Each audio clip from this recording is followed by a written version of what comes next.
Hi Leo, this is Jav. Welcome po sa ating channel.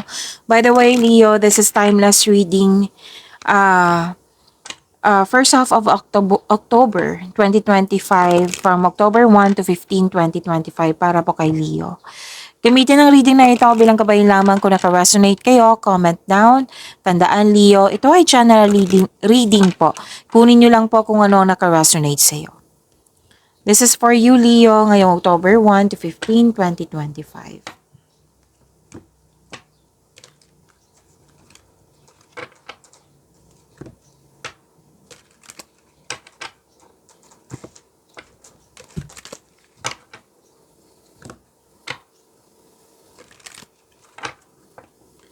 Para po ito sa iyo, Leo, ngayong October 1 to 15, 2025.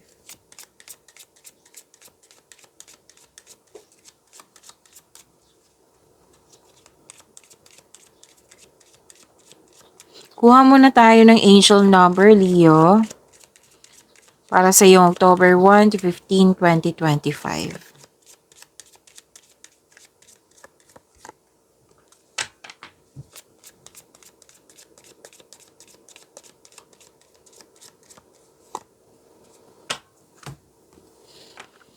Angel number 3939, soulful success. Your soul's evolution aligns with success.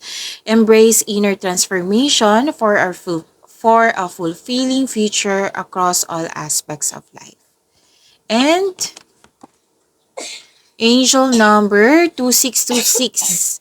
Soul connections. You are connected to the souls you meet.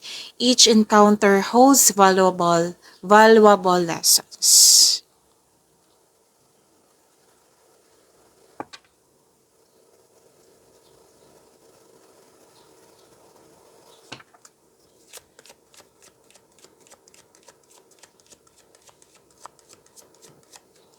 Maraming salamat po sa inyong patuloy na suporta, sa mga nag-donate, sa mga hindi nag-skip ng ads.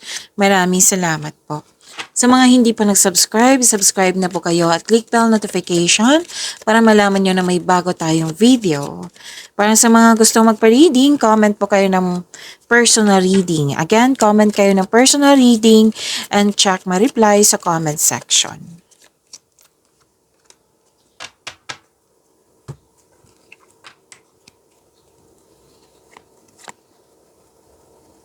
Okay, pasensya pa rin to eh. Habaan niyo po daw yung pasensya niyo. Oo. So, ang ganda nito kasi may makaka-receive ka ng tulong or regalo or di kaya compliment po, recognition.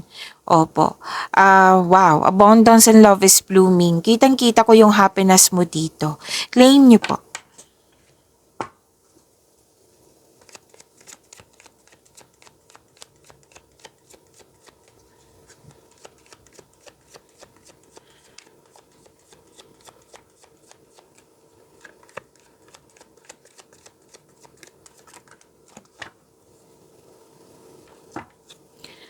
This is about your energy, Leo, ngayong October 1 to 15, 2025.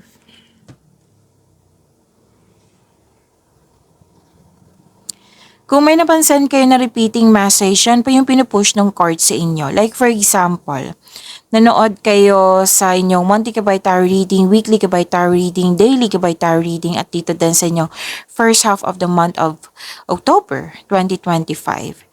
And opo. At may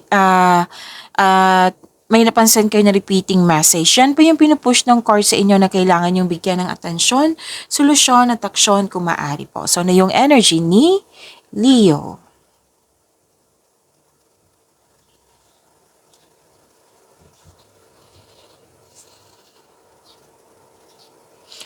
Andito pa rin eh, nag-alala kayo dito, habaan ng pasensya, tapos andito sa tarot cards nyo po. Oo, so, overthinking to eh. So, how to stop overthinking? So, solusyon yung hahanapin natin, di ba? How to stop overthinking? Bigyan nyo ng solusyon, yung palagi mong iniisip. Kung hindi kaya, then change the channel or di kaya time for reflection and mindfulness cues. Kung hindi talaga kaya, seek help. Isuko mo lahat ang worries mo kay God. at hingi ka ng divine assistance. Okay? So make change po. Itong pangyayaring ito ay pansamantala lamang at lilipas din po ito. So yung ano mo dito is overthinking, kailangan mo makawala dyan. Okay? Kung may conflict sa isang tao, sabi ng card, communication is the key.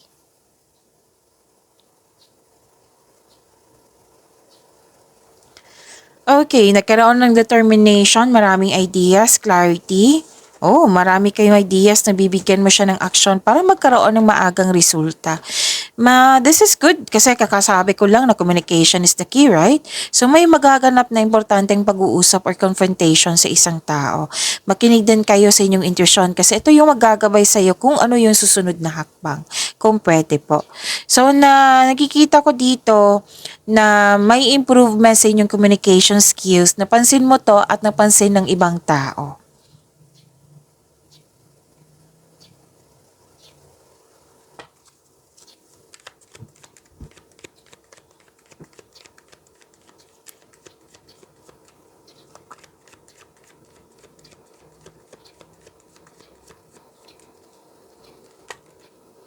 Okay, so ang dami.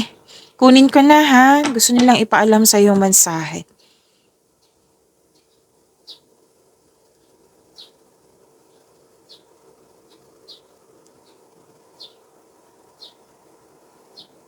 Sa career and money niyo po. Okay.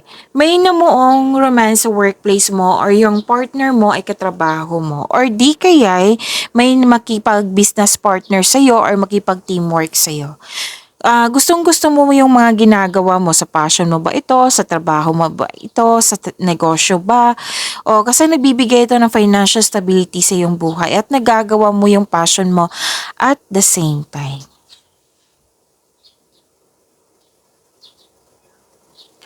May natanggap kayo ng malaking blessings at naging generous kayo sa kapwa mo. You have abundant in life. Suporta sa inyong boss, amo, mentor, or life coach. It will help move your career forward. Okay, so nakikita ko dito na marunong ka makinig sa iyong intuition at gumagawa ka ng wise choices. And maraming tao dito, grupo ng tao. Grupo ng tao ay very supportive sa iyo.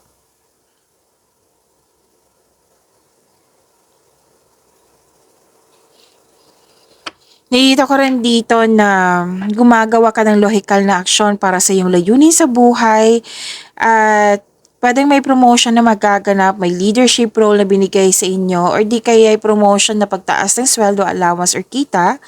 Oo, or leadership role ha, may nakita talaga ako dito, leadership role. At recognition, andito rin na lumabas sa inyo kanina. Na ginikalang ka at kinikilala ka sa iyong mga kontribusyon dyan.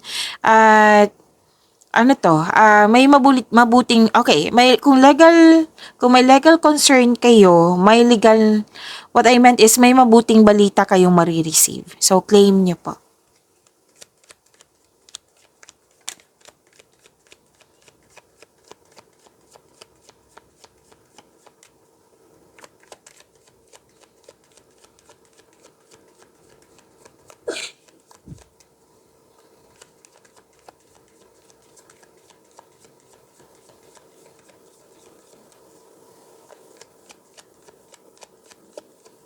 Love Life, Self-Love, Partnership, and Romance ni Leo ngayong October 1 to 15, 2025.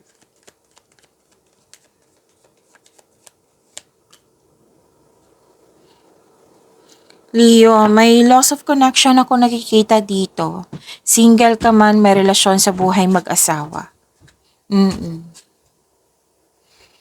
Para sa mga single, nag-aalangan kayo dito eh.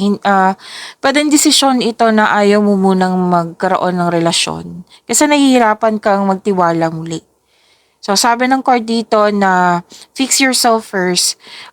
Kumbaga, para fair din sa iyo, fair din sa bagong pag-ibig, di ba? Oo, kailangan po ng forgiveness dito. Patawarin mo po yung sarili mo. Okay?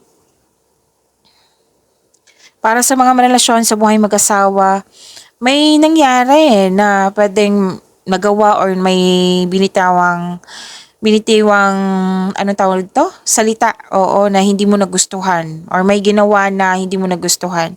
So, sabi ng card dito na kailangan yung mag-usap pa rin. So, another card na naman nagsabi dito, usap pa rin. Mag-focus kayo sa mind healing instead of suffering.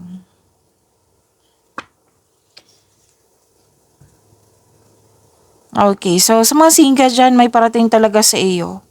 It might be this is an Earth signs, Taurus, Virgo, and Capricorn. Air signs, Gemini, Libra, and Aquarius. Pwede din naman ibang signs, pero mas nangihibabaw yung energy nila dito. At ang ilan sa inyo excited sa coming monthsary, anniversary, birthday, party. Yan.